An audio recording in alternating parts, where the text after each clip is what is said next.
আর বিদ্যুৎ আমি দেখেছি, কিন্তু এখন পর্যন্ত কিছু হয়নি। ভাই আপনারা যদি কথা বলতে না দেন তাহলে বসে যাই। শুনেন, আপনারা শুনেন, সবাই শুনেন। সেদিন সংসদে খালেদা জিয়ার সঙ্গে এই কেমন আচরণ করলো শেখ হাসিনা, যার ফলে সংসদ থেকে বের হয়ে যেতে বাধ্য হয়েছিল খালেদা জিয়া। সেদিন ভরা সংসদে এভাবেই অপমান করেছিলেন খালেদা জিয়াকে, আর এটা সহ্য করতে পারেনি বিএনপির সংখ্যাগরিষ্ঠ সদস্যরাও। দেখুন কেন হাসির পাত্র হলেন সেদিন সংসদের মধ্যে খালেদা জিয়া। সেদিন কি হয়েছিল সংসদে খালেদা জিয়ার সঙ্গে? হ্যাঁ দর্শক, আওয়ামী লীগ ক্ষমতায় থাকা অবস্থায় সংসদে বিরোধী দল হিসেবে খালেদা জিয়া যখন কথা বলতে উঠেছিল দর্শক, খালেদা জিয়ার সঙ্গে দর্শক একরকম উগ্র আচরণ করেছে আওয়ামী লীগের এমপিরা, এমনকি স্বয়ং শেখ হাসিনাও, যেখানে কিন্তু খালেদা জিয়া একরকম মজলুমের মতো ছিল।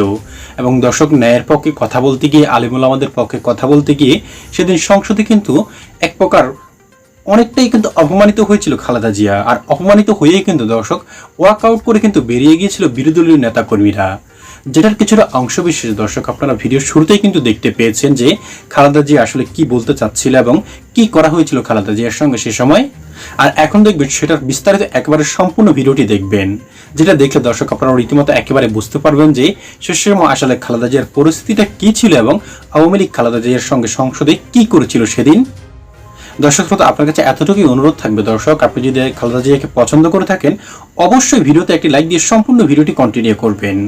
তাহলে চলুন সম্মানিত প্রিয় দর্শক, আগে আপনাকে সেই গুরুত্বপূর্ণ ভিডিও ক্লিপটি দেখিয়ে নিয়ে আসি সংসদে কি ঘটেছিল সেদিন খালেদা জিয়ার সঙ্গে। আর বিদ্যুৎ আমি দেখেছি, কিন্তু এখন পর্যন্ত কিছু হয়নি। ভাই আপনারা যদি কথা বলতে না দেন তাহলে বসে যাই। শুনেন, আপনারা শুনেন, সবাই শুনেন। আপনারাও তো সবাই বলবেন, শুনেন, অসুবিধা নেই। যা বলে সবাই শুনেন, মনোযোগ দিয়ে শুনেন। এবং আপনারা যেটা সমীক্ষা দেন, সমীক্ষা তো সরকারি ইতে থাকেই, আমরাও দিতে পারি, যেগুলো মিথ্যা তথ্য দিয়ে লাভ নেই, সত্য তথ্য জানান জনগণকে। মাননীয় স্পিকার, এই বিদ্যুতের আজকে কি বেহাল অবস্থা।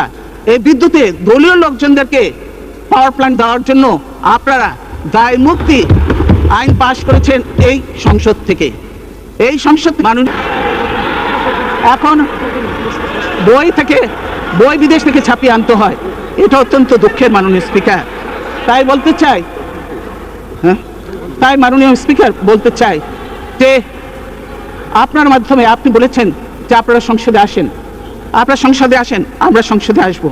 আমি আশা করি একদিন প্রথম দিনেই যে হইচই আপনাদের দেরিয়ে তো এরপরে তো আজকে আপনি সুযোগ দিয়েছেন। এই ধরনের মাননীয় বিরোধী নেতা এই ধরনের একটু ইয়ে না হলে সংসদ প্রাণবন্ত আমি যা কথা বলেছি আপনাকে ডিস্টার্ব করতে দেওয়া হবে এবং তথ্য ভিত্তিক আমি কথা বলেছি, সম্পূর্ণ সত্য এবং তথ্য ভিত্তিক কথা বলেছি। কাজের মধ্যে কোনো বিভ্রান্তি থাকার কথা নয়। এত নেই বেশি। মাননীয় স্পিকার কি হয়েছে না আজান পূর্বে মাননীয় স্পিকার, সংসদে আমাদের যদি মুলতবি প্রস্তাবগুলো গ্রহণ করেন, দেশের এই সমস্যাগুলি নিয়ে আলোচনা করে সুযোগ দেন, তাতে বরং গভর্নমেন্ট, সরকার এবং সংসদ উভয়ই উপকৃত হবে। তাহলে নিশ্চয়ই আমরা সংসদে আসব, কথা বলবো। আমি মনে করি আপনি হয়তো এটুকু আশ্বাস দেবেন। আজকে আপনি যে সময় দিয়েছেন আমাকে, সেজন্য ধন্যবাদ।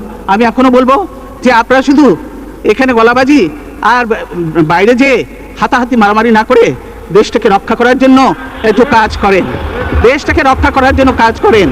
কারণ আজকে এই যে যেভাবে লুটপাট করছেন, যেভাবে পাচার করছেন, টাকা লুটপাট করছেন, কাজেই এই লুটপাট বন্ধ করেন। কারণ আমি বলছি প্রতিটি লুটপাটের কি জিনিস এটা, হ্যাঁ হ্যাঁ মাননীয় স্পিকার, খবরের কাগজ বলছে, মাননীয় এমপিরা বলছে যে মন্ত্রীরা দুর্নীতিবাজ, আবার মন্ত্রীরা বলছে এমপিরা দুর্নীতি করছে। আপনাদের দলের লোকই তো দুর্নীতির কথা বলছে এবং দুর্নীতি হচ্ছে, প্রতিপদে দুর্নীতি হচ্ছে, সংসদীয় কমিটিও বলছে। আপনি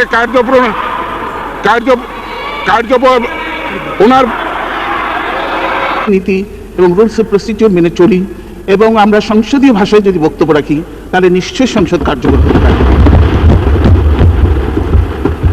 মাননীয় স্পিকার, 4.5 বছর ধরে বিএনপি ক্ষমতায় নেই, কিন্তু আমরা সরকারে থাকতে আমাদের বিরুদ্ধে নানা রকম অপপ্রচার হয়েছে। এখনো আমাদের বিরুদ্ধে নানা রকম অপপ্রচার চালানো হচ্ছে। আপনারা দেখেছেন, আমরা সরকারে না থাকলেও দেশের কি অবস্থা আপনারা সেটা দেখেছেন। আমরা সরকারে থাকলে দেশের কি অবস্থা হয় সেটাও আপনারা দেখছেন। আমরা যে কয় বছর দেশে সরকারে ছিলাম, আমরা অত্যন্ত সততা আন্তরিকতার সঙ্গে দেশের জন্য, মানুষের জন্য কাজ করেছি, দায়িত্ব পালন করেছি, মাননীয় স্পিকার। কিন্তু আজ দেশের কি অবস্থা, তার আগে আমি আরেকটু বলবো, আমরা যে 4 বছর আজকে সরকারের বাইরে 2টা বছর কে ক্ষমতায় ছিল, সেটাও তো আমাদের জানা উচিত এবং জানে সংসদ সদস্যরা, সেটাও কিন্তু আমাদের হিসাবের মধ্যে ধরা উচিত। 2টা বছর যে সরকার ছিল, সেই সরকারটা ছিল সম্পূর্ণভাবে অবৈধ এবং অসাংবিধানিক সরকার, এবং সেই সরকারের আমলেই এই দেশের যে ক্ষতি করা হয়েছে, যে জুলুম, যে নির্যাতন, যে অত্যাচার হয়েছে এই দেশের সাধারণ মানুষের উপরে, এবং আমি বলবো সকল সংসদ সদস্য অনেকের উপরেই এই জুলুম, নির্যাতন, অত্যাচার হয়েছে। এবং তার ফলে কিন্তু দেশ যে পিছনের দিকে যেতে শুরু করেছে, এখন পর্যন্ত আর দেশ সেই সামনের দিকে এগিয়ে যেতে পারছে না। তারা এত ক্ষতি করেছে দেশের। আর এরা কারা? এরা মঈনুদ্দিন, ফখরুদ্দিন, এই মঈনুদ্দিন, ফখরুদ্দিন, উদ্দিন সাহেবরা যে দেশের ক্ষতি করেছে। কিন্তু সবসময় আমরা দেখা যায় যে কিছু হলেই বিএনপির দোষ। জোট সরকারের আমলে এই দেশের এই হয়েছে, ওই হয়েছে।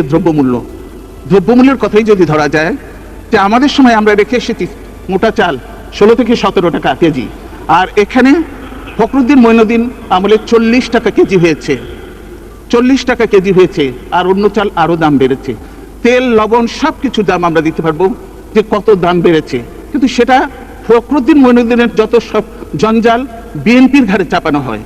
মাননীয় স্পিকার, নিঃসন্দেহে অত্যন্ত দুঃখজনক। কেন ফখরুদ্দিন, মঈনুদ্দিনের জঞ্জাল বিএনপির ঘাড়ে চাপানো হয়?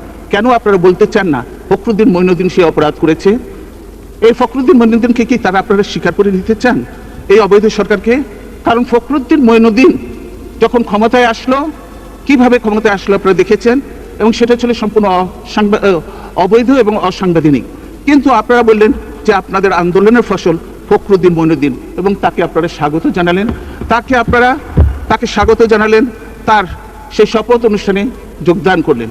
কিন্তু ফখরুদ্দিন কোন ধারা বলে, সংবিধানের কোন ধারা বলে এই যে তত্ত্বাবধায়ক সরকারের প্রধান হয়েছেন? তিনি তো হতে পারেন না, কিন্তু তিনি হয়েছেন। 2টা বছর তারা এদেশের মানুষের কি সর্বনাশ করেছে আপনারা দেখেছেন। দেশের মানুষ আজ কেমন আছে আপনি নিশ্চয়ই জানেন। আপনি এলাকায় যান, আপনি একজন প্রবীণ রাজনীতিবিদ, বারবার আপনি সংসদ সদস্য হয়েছেন, কাজে আপনি জানেন। আমাদের প্রত্যেকেরই চিন্তা, সংসদ সদস্য যারা আছেন তাদের চিন্তা দেশের মানুষ, এলাকার মানুষ কি চায়, কেমন আছে, সেগুলি নিয়ে তাদের সমস্যাগুলির সমাধান করা।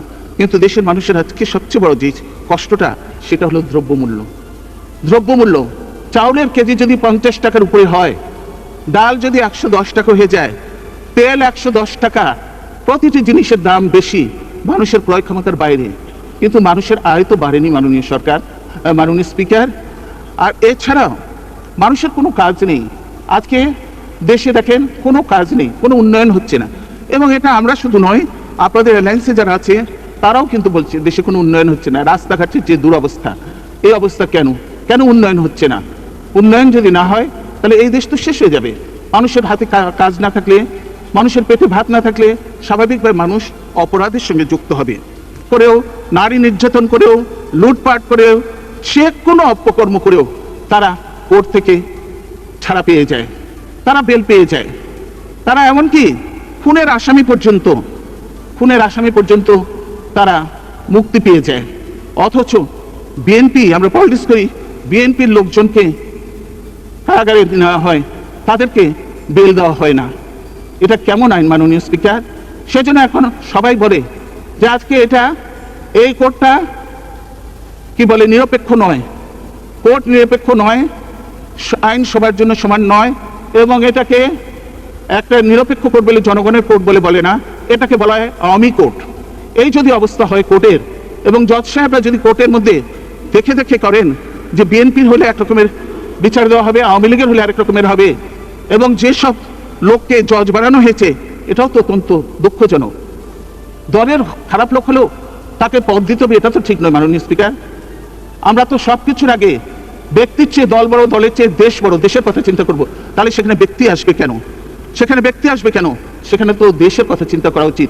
তিনি ঠিক সেখানে সুবিচার দিবেন, ন্যায় বিচার দিবেন, সেটি করবেন, সেটাই দেখা উচিত। কিন্তু আজকে কোর্ট থেকে কেউ দর্শক দেখতে হতে পেয়েছেন যে সে সময় আওয়ামী লীগ ঠিক কতটা উগ্র ছিল, বিশেষ করে খালেদা জিয়ার খালেদা জিয়ার উপর কিরকম উগ্র ছিল। এমনকি শুধু সংসদে নয়, সংসদের বাহিরেও কিন্তু খালেদা জিয়াকে বহু নির্যাতন করেছে হাসিনা সরকার। বছরের পর বছর জেলে রেখে তাকে অসুস্থ করে একরকম পঙ্গু করে দিয়েছে খালেদা জিয়াকে শেখ হাসিনা, আর সেটার ফলও কিন্তু তিনি পেয়ে গিয়েছেন। আর সেজন্যই কথায় আছে, ক্ষমতা কিন্তু চিরস্থায়ী নয়। সেদিন সংসদে খালেদা জিয়া যে পরিমাণ রাগ অভিমানে বেরিয়ে গিয়েছিল সংসদ থেকে ওয়ার্কআউট করে সেটা কিন্তু আপনারা দেখতে পেয়েছেন ভিডিওতে। আর হাসিনা সেই ফ্যাসিস্ট আচরণের কারণে হাসিনার আজ এই পরিণতি। তাই এটা থেকে কিন্তু শিক্ষা নেওয়া উচিত বাংলাদেশের নেতাকর্মীদের, যে যেই ফ্যাসিস্ট হয়ে উঠবে সেই কিন্তু পতনের দিকে চলে যাবে। যে জনগণের অধিকার কেড়ে নিবে, তার অধিকারে কিন্তু জনগণ কেড়ে নিবে। সম্মানিত দর্শক শ্রোতা, এই বিষয়গুলি দেখার পর এবং খালেদা জিয়ার কথাগুলি শোনার পর, সংসদের ভিডিওটি দেখার পর আপনার কি মনে হয়েছে এই সম্পর্কে অবশ্যই আপনার মূল্যবান মতামতটুকু লিখবেন আমাদের কমেন্ট বক্সে। কারণ আপনাদের এই মতামতটুকুর কারণেই কিন্তু আমরা অনেকটাই অনুপ্রাণিত হই পরবর্তীতে আরও নিউজ আপডেটগুলি আপনাদের সামনে তুলে ধরার জন্য। আজ এ পর্যন্ত ভালো থাকবেন সকলে, আশা করি। খোদা হাফেজ।